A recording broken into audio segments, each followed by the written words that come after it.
Hey friends, Ash here with GENTSS. Hope you guys are doing well. Feels really good to be back. I said this in the last video that I filmed. I don't know if that video is out yet, might not be, but I had COVID.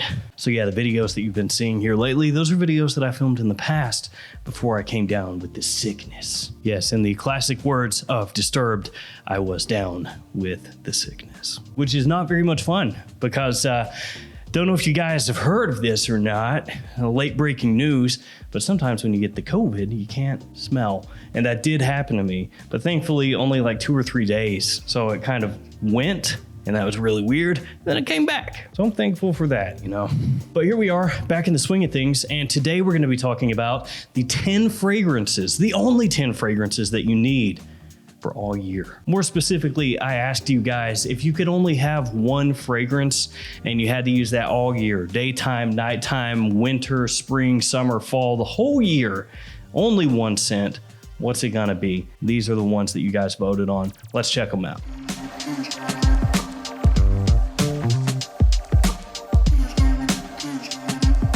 Also gonna have some mentions on here, other fragrances that you guys brought up that didn't hit quite as hard as the top 10, and some of those are a little bit surprising. Before we jump into these, let me give you those codes oh so quickly. Yes, it helps you. Yes, it helps me. GENTS8 is the code for Joma Shop. It gives you $8 off any order over 110 bucks. And then twistedlily.com, GENTS10, save yourself 10% off the entire website. Great niche website. All right, guys, your 10 fragrances, according to you, that you need if you had just one all year. A little tricky there. 10, 1, 10, 1. All right, first up, let's tackle this one. Acqua di Gio Profumo. You had to know there was gonna be an Acqua di Gio in here. I mean, I would give serious consideration to Acqua di Gio Profundo for my fragrance if I could only keep one, so it makes sense that one of them would be on the list, and actually it's not the only one. There's another one in the honorable mentions we'll talk about later. Now this is one of the ones that got the absolute most attention, the most votes. This fragrance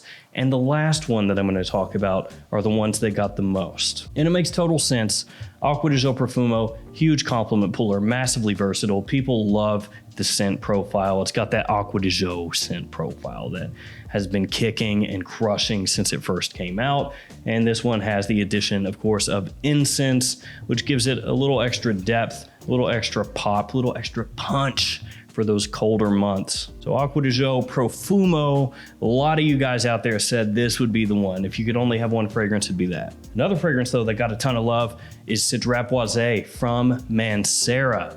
And interestingly enough, this one got more love than Creed's Aventus. Aventus did get mentioned a decent amount, but not as much as the Mancera. So Aventus, an honorable mention. Yeah. Think kind of in a way in the fragrance community, not talking about just in general, but in the fragrance community, Aventus has almost overstayed its welcome a little bit. I still think Aventus is amazing. I've always loved the way that it smells, but I think it got so much hype and it's been talked about so much. And then there's also all this controversy around the fragrance as well, that at this point, a lot of people are just kind of over it. Too many clones also, man. Oh. Anyway, Cedrat Boise, great fragrance. Got that versatility here. Performance is there for a niche fragrance. Very affordable, not gonna cost you all that much. Great fruitiness, great sweetness to the fragrance, bit of leather in there as it dries down, giving it more staying power. Cedrat Boise, one of those go-to beginner niche fragrances. And I don't mean that in a bad way. I just mean it's one of the ones that people dive into first when they're starting to check out niche. After that, a classic. Gotta love this one. I completely agree. It is Terre d'Hermes from Hermes. Now this one is for when you want to take that classiness up a notch. Nice and gentlemanly. Of course, the vetiver in here makes me a big fan. Earthiness to it as well. Bit of a dirty orange in the opening, which some people just don't really dig, but I do. I think the original eau de toilette of this fragrance and maybe Eau Très Fraîche might be your best bets for all year round. Terre d'Hermes, great choice, guys. I see a sea of blue fragrances in front of me. Up next is Dylan Blue from Versace. Not a bad choice, not a bad choice. Just like Acqua di Gio Profumo, it's got a little extra incense in here, which is gonna make it work better in cooler weather situations. But it's obviously fresh enough that you can pull this off during the spring and the summer, Good evening fragrance, good daytime fragrance, good office fragrance. It does it all. It's not hyper cheap, but it's definitely cheaper than the Dior's, the Yves Saint Laurent's, and the Chanel's of the world. So even though Dylan Blue does sometimes catch a little bit of hate here and there, it maybe isn't held in as high a regard as some of the other blue fragrances out there. I think it does the job just as well at a lower price point. And it still comes from a house that pretty much everybody knows. You talk to anybody on the street and ask them if they know Versace, they're gonna say yes. Let me jump through a couple honorable mentions and then back into the official list real quick. So honorable mention, Acqua de Joe Absolu. Yeah, I'm not the biggest fan in the world of Absolu. I think of the flankers that are out right now, probably my least favorite. And with that said, I do want to tell you guys, a couple of you actually apologized. You said, I'm sorry, I know you may not like this fragrance, but this is what works for me. Don't apologize ever. If you guys like something, it does not matter if I don't like it or if somebody else doesn't like it. If it makes you happy, don't apologize for that. And that goes for designer fragrances, niche fragrances, indie fragrances, you know, divisive ones that smell like butt, ones that smell like Invictus. It doesn't matter. If you like it, that's all that matters, if it makes you happy. So don't feel like you ever have to apologize when you guys make a request or something like that. I'm just appreciative that you guys are here and we're kind of on the journey together, you know? So Acqua de Joe Absolu, people love it. I mean, it's a compliment puller. It's sweet. It doesn't have a whole lot of that Acqua de Joe DNA to it. It's actually a little bit closer to like Invictus than Acqua de Joe. But Acqua de Joe Absolu, a lot of you guys apparently would go for that one. And frankly, I could see it working all year. So yeah, I'm with that. And then another niche fragrance, it is Percival from Parfums de Marly. This one a little bit similar to Fierce from Abercrombie & Fitch, which also means a little bit close to Legend from Montblanc. And the DNA of those fragrances, of course, like pretty much everything here, massively appealing. I mean, that's really what you're going for with these scents. Something that's not maybe hyper specialized, but something that you can use across pretty much anything. That's what you're going for. Back to the official list, and this one was a bit of a surprise, but I'm down with this. Cool Water from Davidoff. Yeah, Cool Water, not Green Irish Tweed, Cool Water. To be fair though, Cool Water is going to be much more accessible to more people. Green Irish Tweed, obviously much more expensive. And over the years, many more people have worn Cool Water. So it makes sense that a lot of you guys out there would go for this. And I am a massive fan of this DNA, of this style of fragrance, that bit of an aquatic freshness with greenery, very classy, a little bit of a throwback style to it, but at the same time, very wearable. After that one, another bit of a surprise. This one's from Armani, and it is Code Colonia. Yeah, Code Colonia. Didn't really expect that one. I mean, of all the Armani Code fragrances, though, when I really sit down and think about it, Colonia is probably one of the best bets if you're talking about just year round. Because a lot of those heavier, sweeter codes wouldn't work so well in spring and especially summer. And even though a lot of people in the fragrance community are not enamored with this fragrance, and I'm not in love with it, I think it's good for what it's going for, you know, but I'm not in love with it. Still yet, your average person really does seem to love this. Got just the right amount of sweetness with the tonka that's in here, offset with more of a fresh feeling overall. After that, we've got a Prada.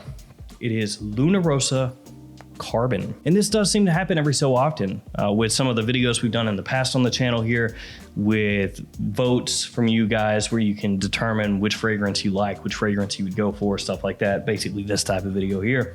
Luna Rossa Carbon oftentimes gets more love than Dior Sauvage. And I'll spoil it for you.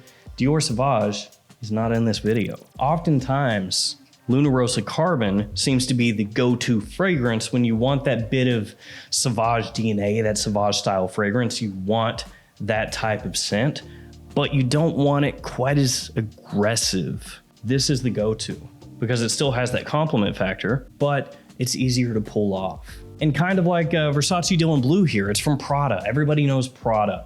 So if somebody asks what you have on, a lot of people would rather say, oh, I've got Prada Luna Rossa Carbon on, as compared to, yeah, I'm wearing this Armani, and it's a brand, you don't know them, but they're a Middle Eastern brand, and they make cheap well, not cheap. They make more affordable versions of other fragrances. And so I'm wearing a copy, a clone of Sauvage. People a lot of times don't really like that. A lot of people don't care, to be fair. A lot of people don't care at all. They'll just be like, yeah, I'm wearing Armani, deal with it. But a lot of people out there would rather say, oh, I'm wearing Prada. It's just one of those deals. And that's not a shot at Armani either. It's just kind of how it is. So Luna Rossa Carbon, getting a ton of love from you guys, and versatility wise, all year round, that one can do it for sure. And then after that, Dior Homme 2020. Yep, Dior Homme 2020, getting some more love. This has been a slow, gradual process, both for myself and a lot of you guys out there. Dior Homme 2020 was not welcomed with open arms. I've talked about this ad nauseum, so I'm not gonna go into it too much here.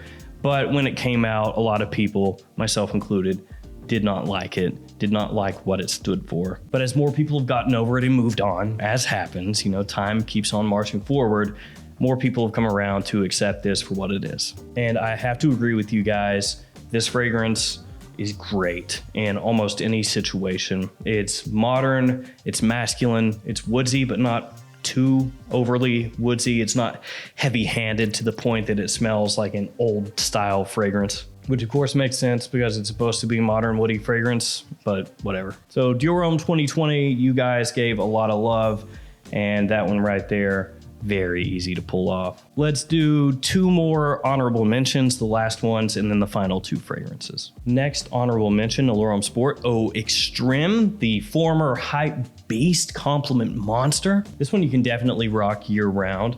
Good amount of fruity sweetness in here, a touch of creaminess, tonka, woods. Doesn't get the love that it used to, but absolutely still worth picking up if you don't have it and you've never smelled it. And then Hacivat from Nishane. So yeah, we have three Aventus-ish fragrances here. We've got actual Aventus, we have Cedrat Boise, and then Hacivat. Just kind of letting you know that that type of DNA, that style of fragrance, works year round. In case you didn't know, just playing, you knew. All right, final two fragrances. First up, Prada L'Homme. Prada L'Homme gets so much love from the community, and then Prada itself is basically just like, yeah, that line, I hate it. I would love Prada to keep this line going, pop out some new flankers, really reinvigorate it.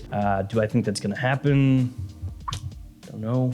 Guess we'll see. It's got that powdery iris, very clean, very fresh, uplifting even. A great office fragrance, very classy. Prada L'Homme, year round, sure, why not? All right, we're at the final fragrance. This is the one that got the most votes from you guys. Lots of people said if you could have only one, it would be this one. It actually ran away with the whole thing. It is Bleu de Chanel Eau de Parfum. And truthfully, Bleu de Chanel Eau de Parfum, as far as designers goes, probably one of the best choices you could possibly make, because you can wear this literally anywhere, anytime. Pretty much anybody can wear this, any age, and it will work and work well. It's a blue fragrance of the highest order, so it's that type of scent that you don't have to worry about. Everybody's gonna like it. The performance is good, the quality is good. Bleu de Chanel Eau de Parfum may be a very obvious choice, but it's an obvious choice for a reason, because it's possibly the best choice. So there we go, guys, your choices that you gave to me, these 10, and then the honorable mentions. So that will do it for us here today, guys. I am gonna head out of here. Thank you for hanging with me. Thanks for your support. Glad to be back, like I said before. I'll see you guys tomorrow. See you guys later. Stay safe out there.